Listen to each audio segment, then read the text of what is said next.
institucionalizimin e dimensionit parlamentar të SECP-s përmes krijimit të asamblesë parlamentare e konsiderojmë si një lajm shumë të mirë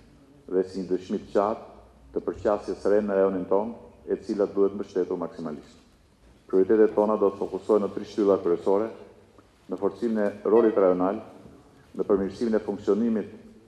të SECP-s përmes pronësisë rajonale dhe në konsolidimin e rëndësisë sektoriale, duke u bazuar në strategjinë e Europës Juglindore për vitin 2020. Mendoj se në kontekstin global historik ku jetojmë, bashkëpunimi rajonal parlamentar është një vlerë e shtuar në forcinë e marrëdhënieve të shoqërisë mirë, por edhe në shuarjen e barierave të së kaluarës. Po jetojmë një kohë të re, në një përpjekje të përbashkët për të realizuar një histori të re për gjithë rajonin tonë,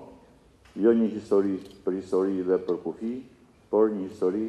për një të ardhmen më të mirë për fëmijët tanë dhe për gjeneratat e ardhshme.